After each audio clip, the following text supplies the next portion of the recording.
Hi everyone, I'm Miss Tan Suhui from the Southern University College. So today I'm going to present our study, the user-centered design of a child safety wearable device, a contextual inquiry study in Malaysia.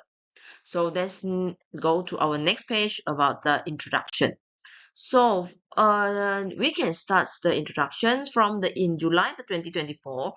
The adoption of a 6 years ago at the shopping mall in Johor Bahru reignited the urgent concern about child safety in public space. So this real incidents expose a critical gap where the existing wearable technology fails to address the life realities of child safety in Malaysia. So this leads to our research objective. The first research objective is to explore the essential contextual information related to child safety from the perspectives of parents and children. Examine the second one will be the examine the parents' current safety monitoring strategies and identify how the wearable technology can support them. So this goes to our literature review. So for our literature review, the first part we will focus on the child safety wearables. So normally for the child safety wearables, the GPS and GSM device normally existing in the market, but they all are designed around the tracking functions, not the daily routines. So what the families needs actually is the user-centered design, where it is designed grounded in children's daily behavioral patterns and routines, and it should be lightweight, comfortable form factors children will actually wear, and then the secure protocols like not insecure Bluetooth or weak authentication, and proactive support that complements parental supervision strategies. So understand the safety variables. The next one will be the usability, comfort, and the privacy. So children adoption bulky device and commercial variables have the significant security vulnerables.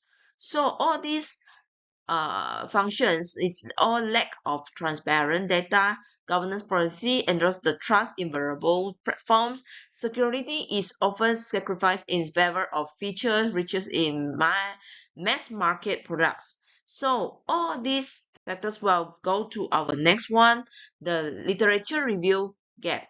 So all this leads to our research gap.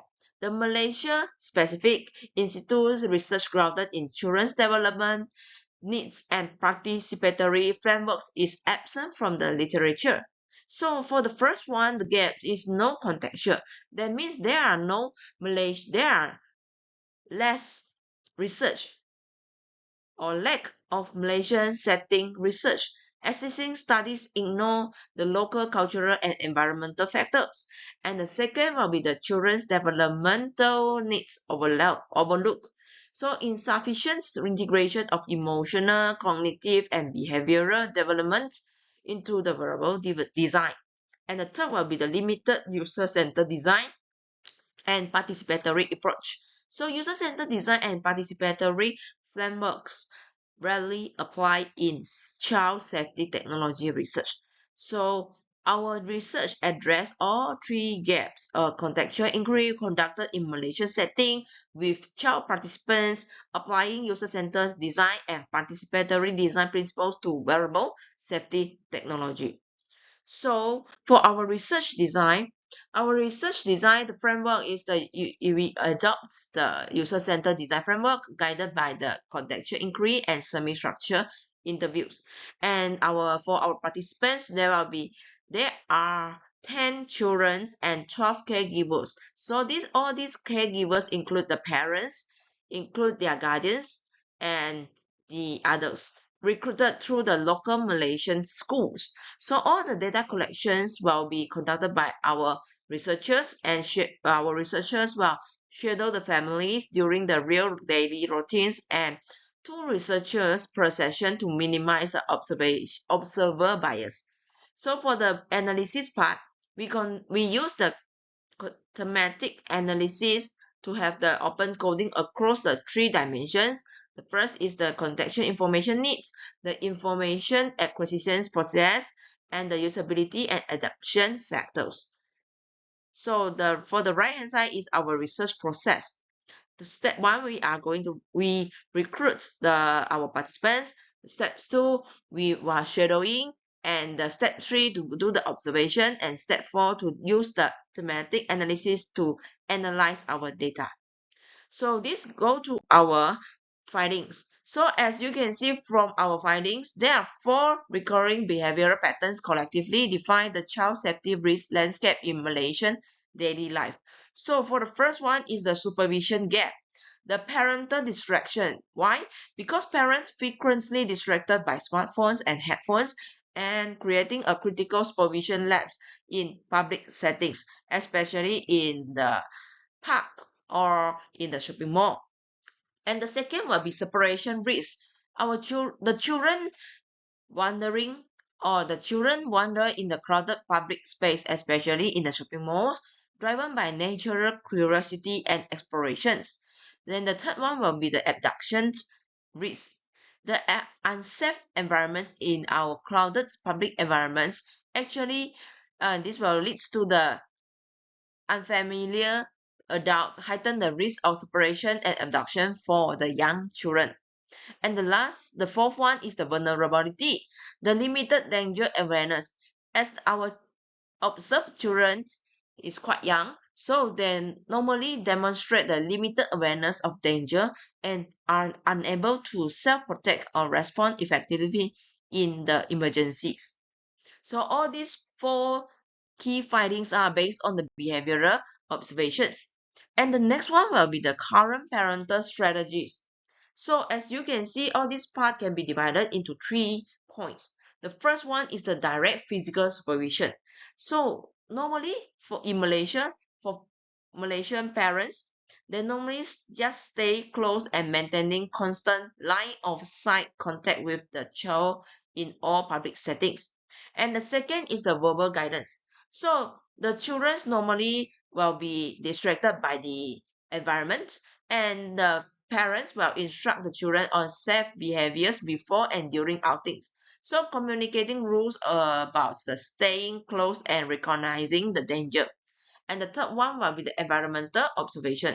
So the parents will actively scanning the surroundings, the environments to identify whether there are any risks or there are any dangerous or not, especially in the crowded zones and anticipating areas of heightened risk before hazards arise. So this strategy depends on sustained parental attention, which the findings show is frequently interrupted by smartphones and other distractions. So all these findings will lead to our design requirements. This is one of our research objectives. So each observed risk patterns maps directly to a concrete variable design requirement. So for the first one, the parents distracted by phones. So it is required to have the push notifications and the emergency alerts in our design requirement. And the second will be the children wander due to curiosity. So it can have the GPS tracking and geofencing in the design. And the third one will be the public environments, crowded or unsafe. So all this one, we can lead to the real-time location monitoring that can lets the parents can monitor their child in real time. And the fourth is the children have limited danger awareness. So this one will leads to our design requirement is the SOS button. So this SOS button should be with a simple interaction design as our target user is the young children. So we should make it as simple as we can. And the fifth is the parents rely on direct supervision. So these observation findings they lead to our verbal design should complement existing strategies. And the sixth will be the emergency situations needs rapid response. So this rapid response not only the children but also the parents. So this is what we need in our design is the instant alerts and emergency communication so that in emergency situations the parents and the children can communicate immediately. So for the last one will be the design requirements for our device. So for the first one will be the child-friendly design. So child-friendly design will be more focused on the physical design. So it should be lightweight form factors with a single large SOS button requiring the minimal cognitive load for the young children. And the second will be the tracking and connectivity. For the tracking, like the GPS plus the cellular tracking for dual mode reliability and geofence boundary alert alarm for configurable safe zones. And the third will be the durability. So as this one is for the young children's, young adult, young users. So durability is one of the important factors for us to design. So water resistant, dust resistant, and impact resistant constructions to withstand children's daily activities. And the fourth will be the battery life. So since this product is for the parents and the children, so it should be uh, have a full day use battery, so it can have support their daily activities. And the last will be the emergency notification. So for the emergency notifications, instant alerts push to pre-configure emergency contacts the moment the SOS button is activated or a geofence boundary is breached. So to it can enables the rapid caregiver response. So this is what we have in our design requirements. And the next one will be our apps. So for the apps, the caregiver apps must be immediately legible and actionable under stress with zero learning curve. So for the first one will be the real-time location display. So when we have the design requirement for our physical device, so when we have the apps, then this real-time location display, it should be simple, uncluttered interface for real-time child locations. And it should be readable at a glance so that it can let the parents use it even it is under stress. The second will be the geofence management. So it should be easy setup and editing of safe boundary zones so that the parents can use the apps to set the boundary zones, and when the children outside of the boundary zones, then they can immediately send them the notifications and the instant alerts when a child exceeds the defined perimeter. And the third one will be the emergency communication. That's what we mentioned just now. Two-way emergency communication channel linking the caregivers and child for immediate and direct contact. Since the young children will not bring, it is impossible for them to bring the phone beside them. So it is very important for the child can immediately communicate or contact their parents or contact their caregivers immediately. Okay, and the fourth one will be the supervision complements. So designed to support or not replace parents. So our design is to support the active parental supervision to reinforce the existing monitoring habits. It is not to replace our parents' duty. And the last one will be the cultural adaptation. The contextually tailored to Malaysian family dynamics and public space environments for authentic usability. So all our findings, and you can see from our findings that the user-centered design and the contextual inquiry surface the little and the real-life needs invisible to lab-based methods. And the core features like the GPS tracking, geofence, SOS button, emergency alerts address the verified daily risk patterns. And the device enhance the parental monitoring capabilities. However, it is a complement, not a substitute for active supervision.